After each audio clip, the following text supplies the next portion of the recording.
Hey everyone, this is Ian Miller, and welcome back to another episode of Triple Threat Comics YouTube channel. I'm here with Raudric Curtis of Royal House Comics. Roderick, good to see you. Hey, thanks for having me on, Ian. Thanks for Absolutely, Triple Threat absolutely. Comics. Appreciate being able to be here. Thank you. Thank you for coming on. And of course, I always like to meet new people to me and also fellow indie creators. Yes, sir. Yes, sir. Okay, so why don't we talk about Royal House Comics? What is the mission goal for Royal House Comics, and also what kind of titles do you have?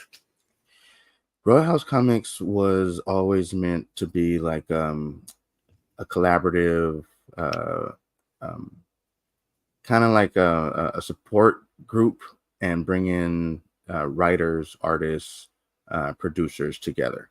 So Hmm. we were all kind of out independently in these different um, shared spaces, mostly like Facebook groups, where a couple of the artists that I reached out to are posting art and trying to get commissions. Me and a couple of other writers are seeking artists, independent artists, and going through that process of trial and error as we're producing comics.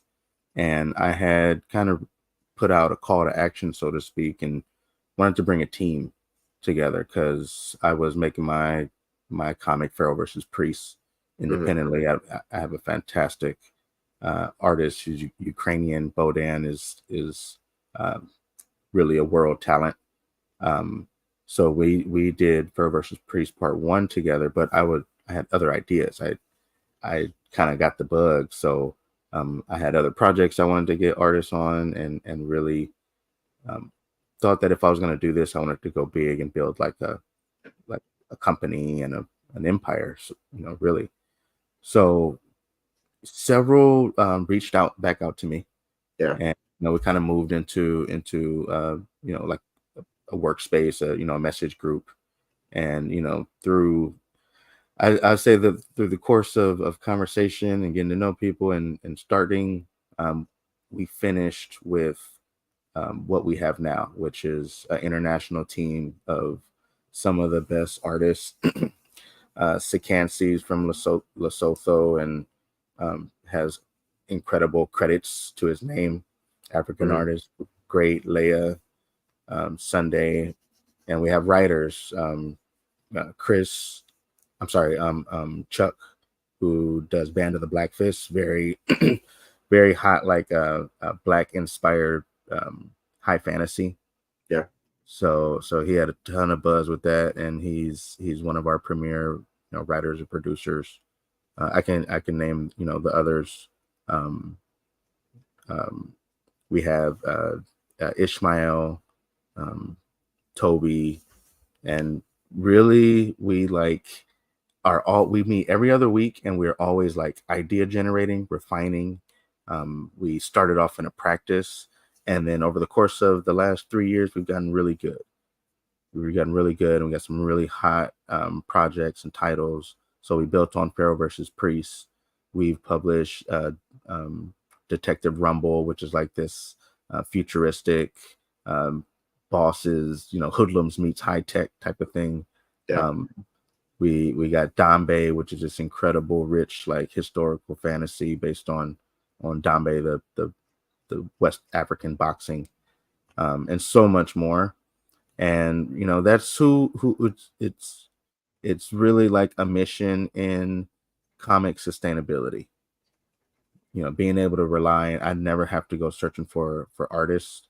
They are still independent contractors. They take on independent projects, but we always have our Royal House projects kind of moving forward with rich ideas that we're trying to get out to the market stronger and stronger every year. Yeah.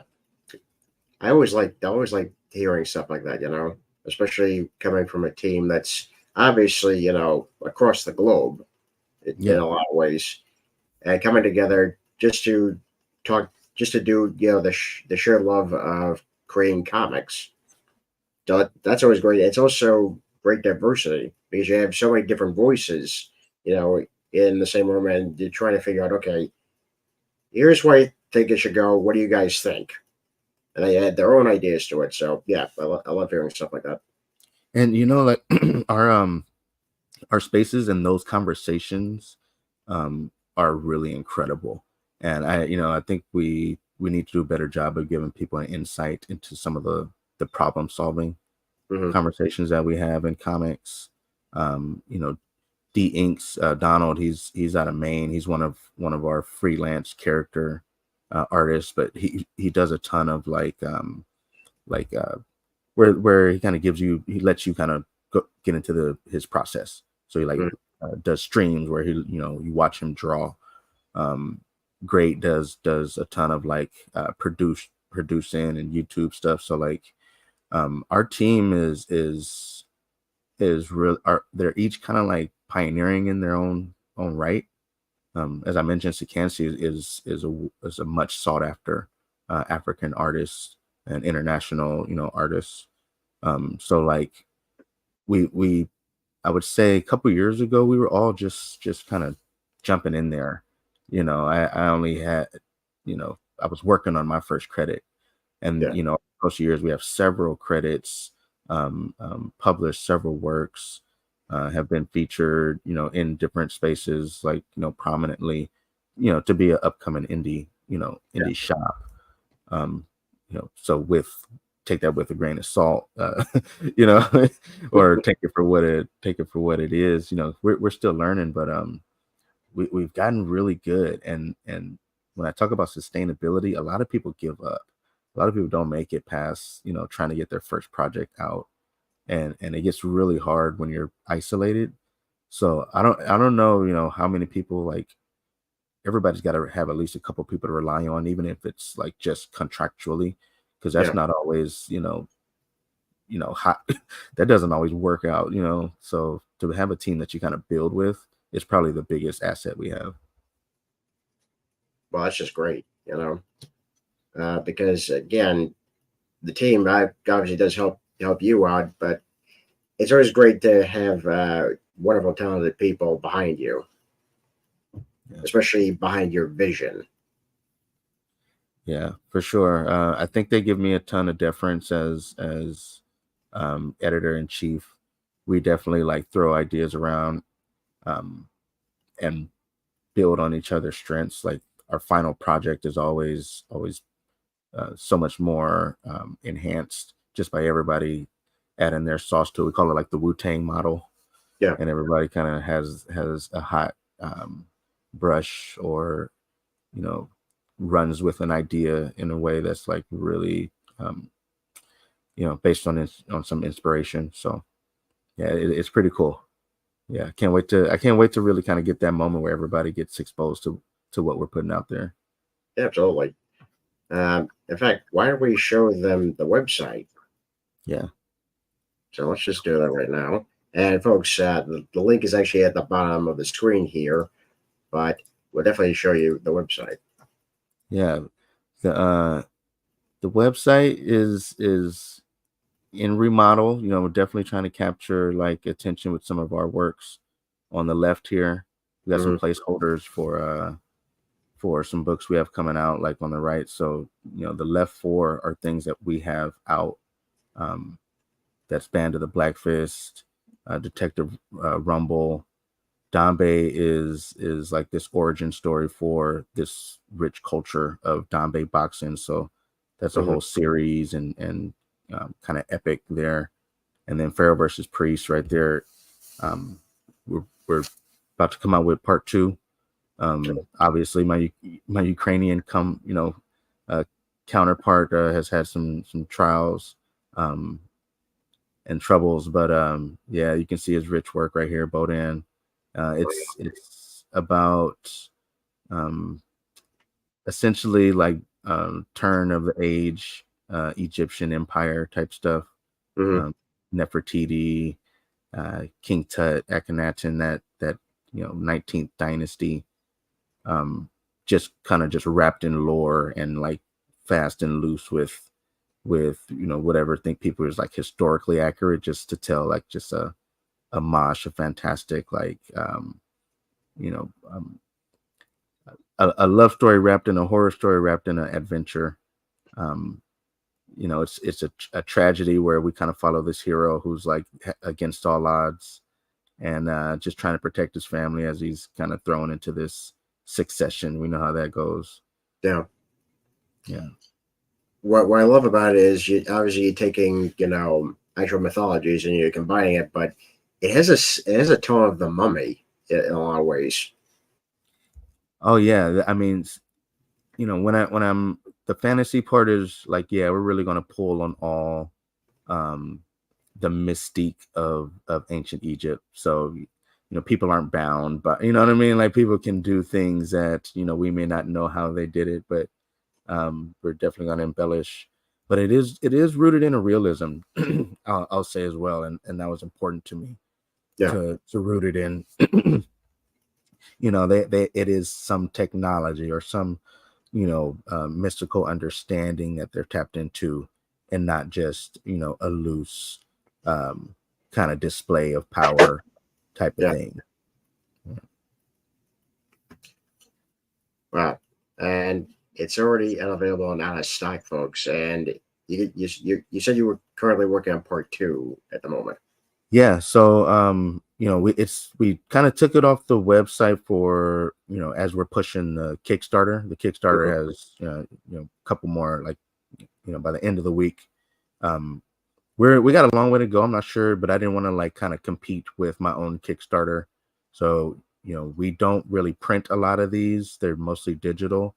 So Mhm. with the Kickstarter, we were pushing like print um, part 2, which is going to be done at the end of this year and ready for print.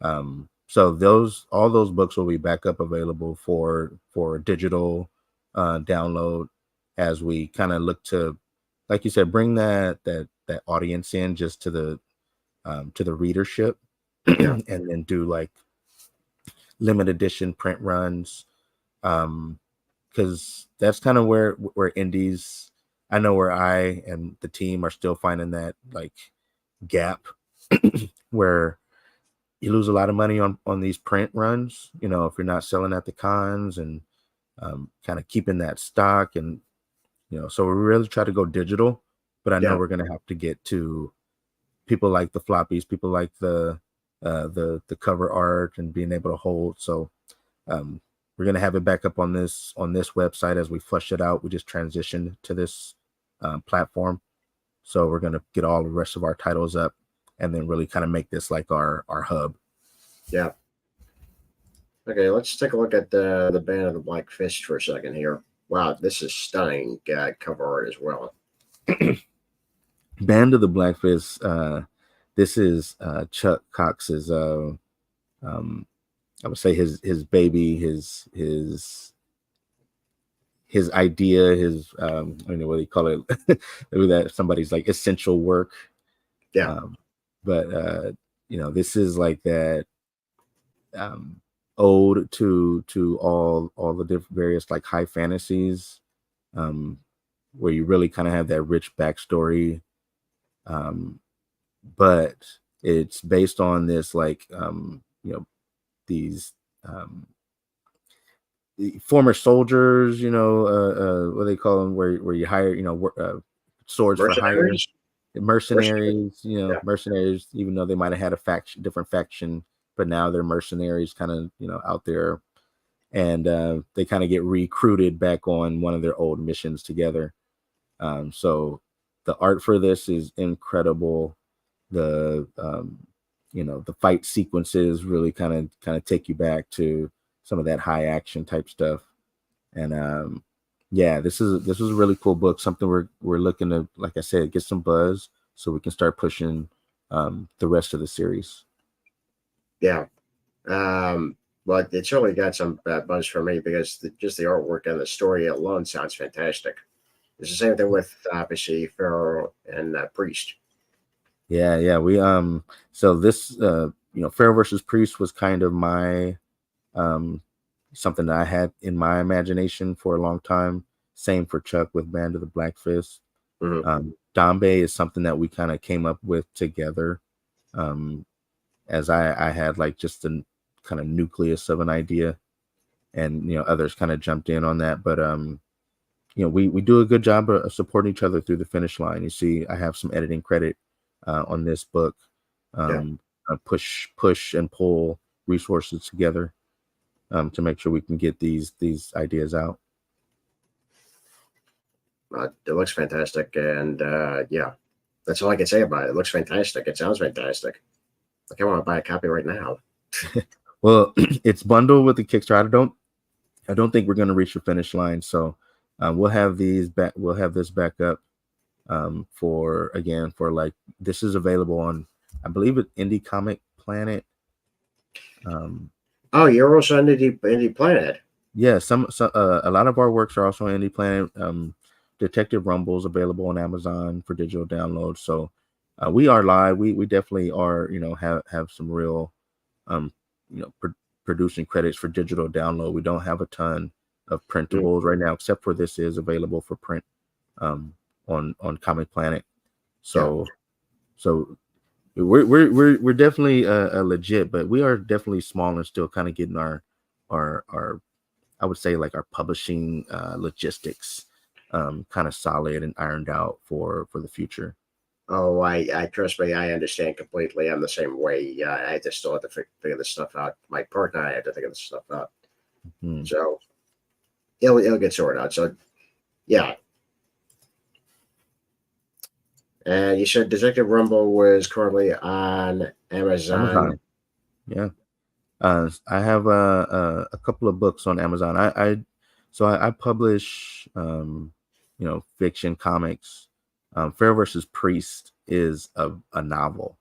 It's a full novel that I have kind of slow rolled out with comics in order to kind of pull in a different kind of slice of committed readers, people who are kind of invested visually in the story as I'm looking to drop the novel with part 2 of the comic coming up in a couple months, so people can catch up with the art, but also kind of look forward and see how visually in there from the words on how that actual story ends from beginning to end for that particular arc, part 1. So like Detective Rumble is something that like Royal House created from scratch together. So we everybody kind of got assigned like a project. So this was kind of Great's mission. He's the artist on this. He did the cover right here. Great Ukomo. And me, Chuck, some of the other writers, we all kind of created these gangsters, so to speak. Each of these characters on this cover is their own kind of gang leader, and they bring this fantastic adaptation of their tech along with their character traits, and I kind of thought of it as like kind of a Dick Tracy type of thing, but really like tossed into the future where there really is no more states. It's just these big like megalopolis, type cities where everybody lives. Your Blade Runner type of mega city, and these gangsters kind of run the show. But there's this one detective who kind of has their, they still fear him, so to speak. So this is, I can definitely see the Dick Tracy influences here, because you have a lead detective and you have his rogues gallery here. Yeah. I always like it when you see comics, add the Blade Runner aspect in it, saying, okay, this is the future. It's very much crime ridden, and this is the sheriff that has to deal with these criminals. Well, it does kind of play on that dichotomy of what the future, and I think the future is not going to escape the dichotomies of the now, because they're about people. So you're going to have the haves and you're going to have the have-nots always. The have-nots are going to be made to feel the villains, even though in many ways they are underrepresented and under misunderstood. So some of their stories, and this does kind of highlight the villains, and it's kind of getting into that type of like where, yeah, they're the villains, but you can relate to them. You can relate to why, why they might be going against the powers that be. So this utopia, if you really ask people, like if they want it, if they want this perfection, um I think somebody who with a modicum of like uniqueness and is going to be like, no, actually not. I want a little bit of grime. I want to be able to go to uh the food truck district and not and yeah, maybe it's not like, the finest quality, and yeah, it's a little grimy around here, but there's a taste that comes with it, Yeah. as a to a utopia where everything is sterile. Yeah. I always love detective stories set in science fiction, so this is definitely right up my alley here. Yeah, this was a pretty cool story. Like, we did um kind of branch out. So Versus, we've been working for several years, and we have several titles that are in like their issue one. The Mhm. hope is that we can have some success in the next quarter and couple of quarters, so that we can start pushing these issue twos and follow-ups. Yeah. Well, I hope to God that actually happens because again, obviously, that when you have a big fan base, people will definitely love to see the next issue, and that is a lot of times, and I've seen this, constantly where you do one issue and it's so great, and all of a sudden there's not a follow up. Yeah, yeah. It's But it's tough, man. yeah, It's tough because it's hard to keep up as a producer, as somebody who's really, this is a passion. It starts off as a passion project. You got to get better and better, and you gotta fail too in order to do that. yeah, And it's hard to fail as an indie producer because that's money that's coming off the table, or could always be used somewhere else. So you got to have that commitment from the family to keep doing it, but you got to be inspired, and you got to push through the downs and try to see some ups, so it can be sustainable, so you can keep doing it. um yeah. it's tough. It is tough, and but you still have to keep that passion alive. It takes a lot of work to create these type of comics, folks. A lot of your time, a lot of your energy, and yeah, let's be honest. Sometimes it doesn't pay off, but when it does, it gives you the drive to go on, to keep going, to keep creating, to keep entertaining. Never lose that up and coming careers. Never lose that. If I can kind of just support that idea, because my comic adventure and these ventures really do pull that best of me out. I'm up, we're an international company, so I'm up at 5 o'clock, just so we can get on a Zoom that catches everybody at a reasonable time across the globe. Hmm. And to have people who week in and week out, you get that login. We're all strong, and we came together just to talk about these incredible magical ideas that we have, like that could literally be a movie or a comic or a book, kind of whatever direction, animation. We have the capability to take something from idea to concrete. Yeah, And I think some people do that with a business, some people do that with a project, in many different mediums. Podcasts, very similar, right? Creative spaces where you express. But for me, like, my kids are going to be able to read this book.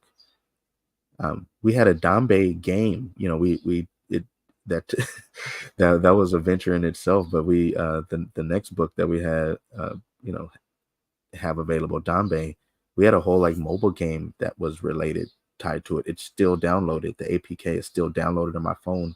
My son plays it. He plays. It's like a mixture of Street Fighter and Mortal Kombat like mechanics, but it's my characters. So they see me at the Comic-Con, they see these books, they see these releases, and that means just as much as that keeps me going through the downs, because that means the world that they see me as a creative and they think like, oh, I can have an idea and bring it to life. Inspiration. It always works. Yep. Okay, and this was Dambe, what we were just talking about. Song of the First Butcher. What was this one about? So this is our take on Dambe and the lore of Dambe, which is West African boxing. So if you see, he's kind of punching with that right hand. So in Dambe, they wrap up one of their hands with this very crude like wire. Yeah, it's like their version of a glove. I guess I guess, even though it's like stiff and rigid, yeah, and doesn't give. So they punch with that hand and they block with their other hand. So they call it the shield and the spear, and it really has a long, hundreds, if not, thousands of years back in West Africa, where this art form was crafted and developed. So as I was watching a Vice special on Dambe, they were talking about the boxers, and they were talking about like the world that surrounds the game. So there was like these this hyena men gang, and they literally rolled up with like hyenas on chains, like they were dogs that they were walking. yeah, And they would come in and they had their fighter that they would put up. There was like snake charming and this world of magic and voodoo that sat right underneath the sport itself. yeah. So I heard the commentator was talking to one of the organizers, and they were saying, yeah, the boxers still practice like magic. They had to ban magic from the fighters, like trying to lace their glove with venom, or so it kind of reminded me of like the movie Bloodsport, Yeah. where like cheating is almost like a given that somebody's going to try to cheat in this boxing match. So the first butcher is kind of like the hero of this West African diaspora, um, based on a historical figure, Bayajida, who was supposed to have like slayed this giant snake in a well that was like this snake was kind of keeping everybody from drinking the water. So the song of the first butcher is his story and how he goes down and is like the first one to tap into these magics and these connections with these different spirits in order to give him power. So he can call on a god to strengthen his fist, or to make him invulnerable, or to teleport. So he has all types of power that he uses to destroy this snake, and that is what sets up these tournaments. He becomes like the king, and has like these different sects of his kingdom that start these Dambe tournaments, and this is the origin story of Dambe. Wow. I'm already learning a lot, especially about the sport. So if I can learn from that in like literally 2 minutes, just from our conversation, imagine what you could learn from actually reading the comic. Yeah, it's a fantastic like action man versus giant type thing. Who did the cover art? This is Sikansi right here. Wow. Sikansi Malcolm. He has a ton of indie credits under his belt. Not sure if he's in our. We got to get like our team kind of highlighted on our website. Mhm. But if you kind of go, we're definitely on like Facebook. We're definitely on Instagram, Royal House Comics, Yeah, and you can see a ton of his work. He's definitely hot in on the other side of the pond, in his home state and country and surrounding countries. But he's becoming more and more popular for Western producers to reach out to him to yeah, get him on their work. I can see why. Yeah.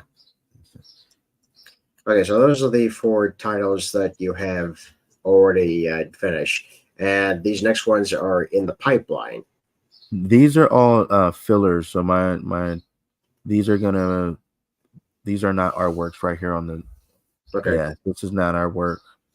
Uh our our project, our website manager just kind of put these up for what's coming up next. We have a Screama, we have some titles that are coming up next. So as he built like the platform, he had to kind of insert these oh, I you see. know these hubs for the next couple of issues we have coming out. So Okay, okay, so you have a Kickstarter currently, right?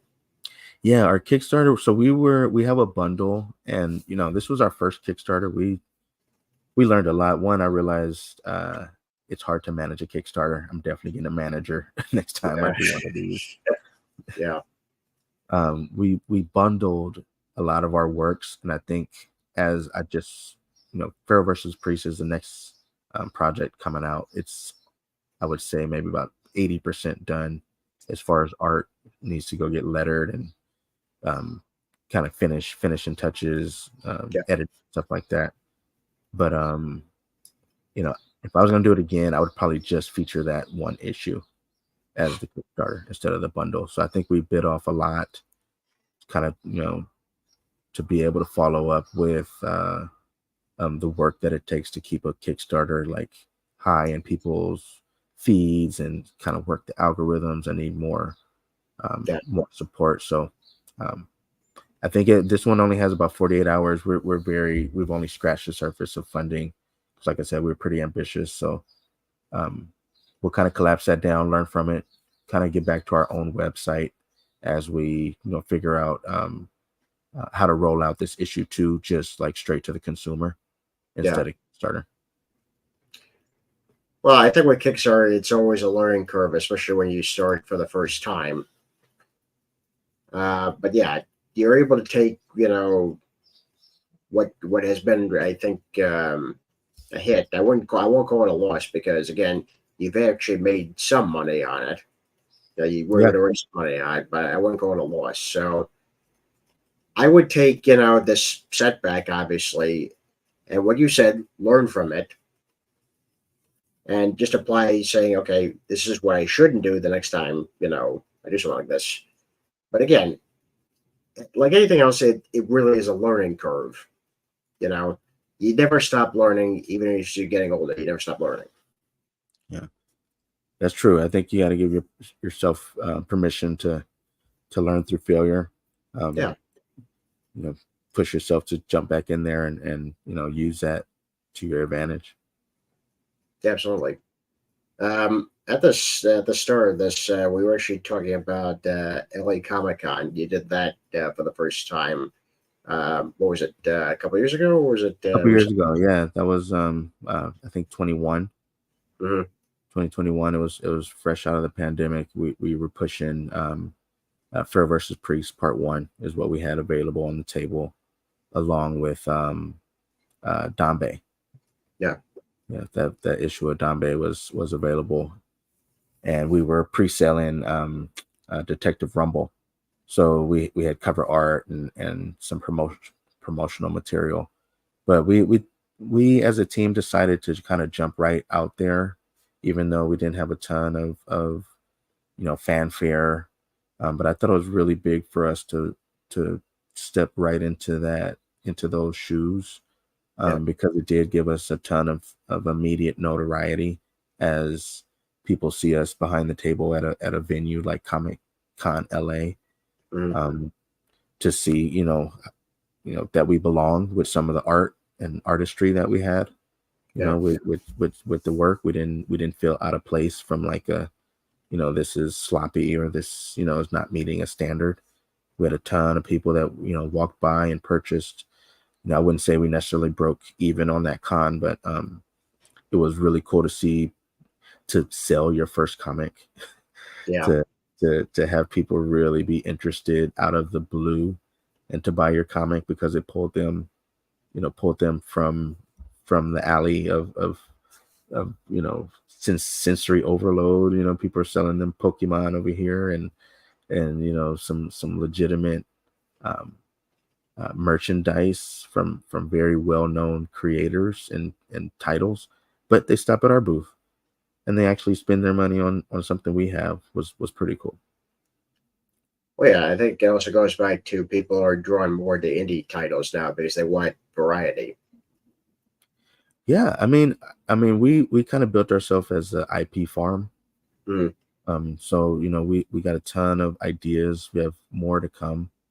Um, and I think the catch is somebody sees like the potential of all of these titles, and kind of puts that backing behind us and says, let's bring some of these to life with some real money behind it. Yeah. Well, I'm hoping for the best for you, as I Appreciate it. obviously as I do with all my guests who are indie creators. I best wish them the best, but I also wish the best for you because again, I can already tell that you're a great storyteller. I can already tell that just from our conversation. And I honestly believe, and this is not a con, I honestly believe that you're going to do it. You and your team are going to do it. I really appreciate that, man. I was telling you as we came on, like, you have some really uh, incredible creatives and creators and people that um, just have been fantastic guests, and as you've been a fantastic host for me as well. But yeah, it was kind of honored just kind of get on this lineup. I'm glad you reached out to me because it's been a fantastic conversation. Well, thank you for saying that. What's always great was along with my guests I've actually become friends with, and that's why I like to think that we all are because again, we really have to stick together there in the indie community because I always like to feel that we're all part of this, this part of this society, that we have to support each other. Yeah, I mean, it can be real dreary, man. I mean, whether you're just gonna live in politics or economics, like you gotta be creative. But right now the things that we rely on to inspire us are like just retreads. A lot of the major creative market, comics, movies, Mm, they're not new ideas. They're literally reboot after reboot after reboot. And I think you got to go to indie and up and coming and starter, Kickstarter, in order to like actually get something new. It might be a mashup, but it's going to be a new take on something, yeah, most likely from the indie space than from the mainstream. yeah. Or a lot of the indie titles are pretty much callbacks from you know the type of storytelling that you don't see anymore, like like some of the greatest runs from like the 1980s or 90s. You know what I'm saying? Yeah. That the big two used to do, but they don't anymore because that type of style of writing is faded. And now you see a lot of the people that were inspired by those comics creating their own comics, but in that style, but also telling their own story. Yeah, I think people love nostalgia, man, especially if it's like what's nostalgia for us is new for a next generation, or we want to see it again. So it has fantastic draw. Yeah, I'm inspired by the '90s cartoon, Saturday cartoons, and the '80s, uh, uh, late '80s, early '90s, like social philosophy. You know what I mean? So it's really cool to bring that into a story, yeah, because it's going to be unique now that it's from my perspective and life perspective. yeah. Absolutely. Roderick, thank you for coming on again and talking to me. And when you do have a Kickstarter next, definitely bring it to me. I can definitely share it, and also we can talk about it on the show. Sounds great, man. Because I guarantee you definitely will want to come back. I'll definitely want to come back. I'll connect as soon as we kind of put that on the calendar, and we have some follow up. I'll reach out to you. Absolutely. And one last piece of advice, though. Definitely you got to do the convention hopefully next year, but definitely branch out in terms of conventions, because again, the more you're in front of people, the more they'll want to buy it. I'm gonna take that to the team, man. I appreciate that. All right. Well, folks, I think that's gonna be it for us today. I'm Ian Miller, and this has been Triple Threat Comics YouTube channel. Have yourself a good day, folks.